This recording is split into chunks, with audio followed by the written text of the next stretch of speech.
अनंत श्रेणियों की चर्चा को आगे बढ़ाते हुए, जिसमें हमने एक बार एक परीक्षण को देख लिया है, तुलना परीक्षण को, जिसके दो भाग थे।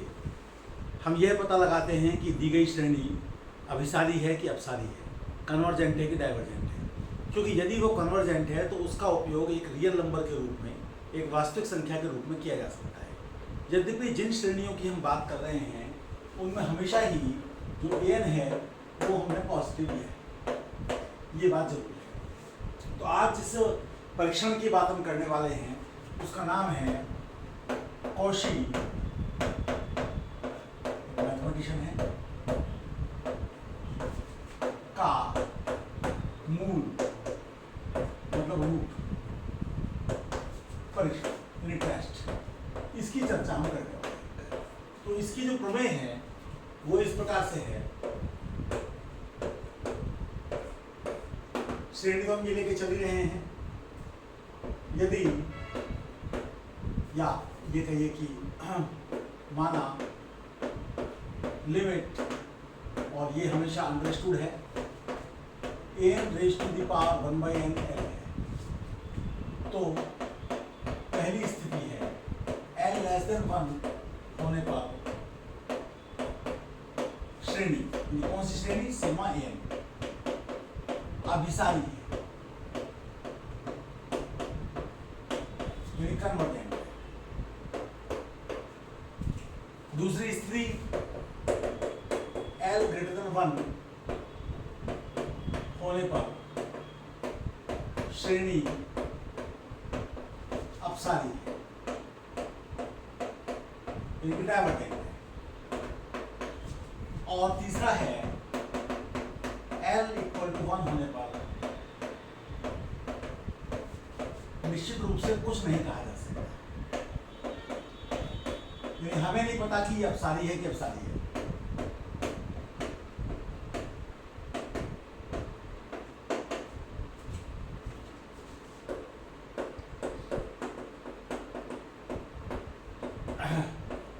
तो ये हमारी प्रमेय है। अब इसकी अगर हम उत्पत्ति को देखें, यानी कि प्रूफ को देखें, तो हमें जो बेसिक डेफिनेशन है लिमिट की उसी का प्रयोग करना होगा। और वो क्या है कि ये तो अंडरस्टूड है कि an चूंकि पॉजिटिव है तो इसका मतलब ये है कि l ग्रेटर देन और इक्वल टू 0 है।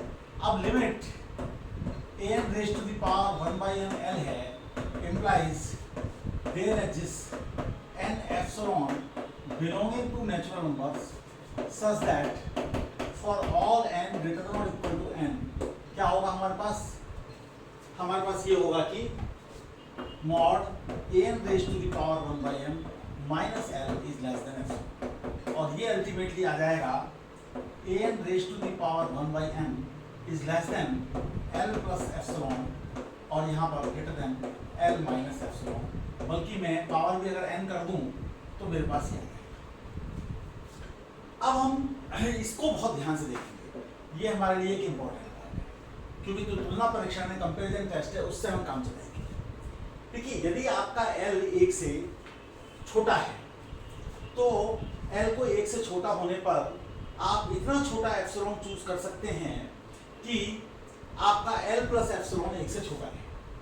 अब L प्लस एप्सिलॉन अगर 1 से छोटा है तो जब आप सिग्मा n करेंगे तो इसका सिग्मा होगा, और ये एक ज्योमेट्रिक सीरीज है जिसका common ratio L plus epsilon, आपने एप्सिलॉन को इतना छोटा चूज किया है कि ये क्वांटिटी आपकी 1 से छोटी है, तो आपकी ये जो सीरीज है sigma L plus epsilon raise to the power n, ये कन्वर्ज करेगी, तो सिग्मा an उससे छोटी है तो वो भी कन्वर्ज करेगी। जब L आपका 1 से बड़ा होगा तो एप्सिलॉन को आप इतना छोटा चूज कर सकते हैं कि ये पूरी क्वांटिटी भी 1 से बड़ी रहेगी। अब पावर n है, जब सिग्मा लगाएंगे तो ये एक ज्योमेट्रिक सीरीज बन जाएगी जिसका common ratio L minus epsilon 1 से बड़ा है, तो सिग्मा n डाइवर्ज करेगी तुलना परीक्षण से। जब हमारा L 1 रहेगा तो हम कुछ नहीं कह सकते। अब जैसे मान लीजिए कि हम एक सीरीज लें सिग्मा 1/n और एक सीरीज लें सिग्मा 1/n स्क्वायर, दोनों ही स्थितियों में L की वैल्यू 1 है। इस केस में 1/n raise to the power 1/n 1 आ जाएगा, क्योंकि हम जानते हैं कि limit n tending to infinity n raise to the power 1/n 1 होता है, और इसमें भी अगर हम पावर 1/n लेंगे तो 1 आ जाएगा। लेकिन ये डाइवर्ज करती है और ये कन्वर्ज करती है। इसलिए L इक्वल टू 1 होने पर कुछ नहीं कहा जा सकता कि हमारी सीरीज कन्वर्ज करती है कि डाइवर्ज करती है। वो आपको कोई दूसरा परीक्षण लगाना पड़ेगा या उसे आप नहीं बता सकते। लेकिन अगर L आपका 1 से छोटा है तो उस स्थिति में आप एप्सिलॉन को इतना छोटा लीजिए कि ये 1 से छोटा रहे। अब ये सीरीज हमारे जब सिग्मा लगा देंगे तो ये एक जीपी है जिसका कॉमन रेशियो 1 से छोटा है, तो सिग्मा एन उससे छोटी होने का कन्वर्ज करेगी और ऐसे ही इधर की तरफ डाइवर्ज करेगी। यहाँ विशेष बात ये है कि L मान लीजिए कि आपका 0.97 आ गया, तो जैसे 1 से छोटा आ गया तो मैं एप्सिलॉन को 0.001 ले सकता हूँ, जिससे कि मेरा L प्लस एप्सिलॉन 0.971 बन जाएगा और वो लेस देन 1 है। ऐसे ही अगर L मेरा 1 से बड़ा आ रहा है और 1.01 आ रहा है तो मैं एप्सिलॉन को 0.0001 ले सकता हूँ, जिससे मेरा L माइनस एप्सिलॉन 1 से बड़ा होगा। तो इस प्रकार से ये वाली बात मैंने समझाने का प्रयास किया है कि कोई भी हमारे पास अगर सीरीज है पॉजिटिव टर्म्स की, तो कुछ सवालों में, हमेशा नहीं, कुछ सवालों में, और ये बात हमारे ध्यान में आएगी भविष्य में जब हम इस पर कुछ प्रश्न करेंगे कि जिनमें हम इस वाले टेस्ट को, इस वाले परीक्षण को लगाना उपयोगी पाएंगे और उसके आधार पर हम बता पाएंगे कि हमारी सीरीज कन्वर्जेंट है कि डाइवर्जेंट है। धन्यवाद। आप इसको देखिए और इसके प्रूफ को समझने का प्रयास कीजिए।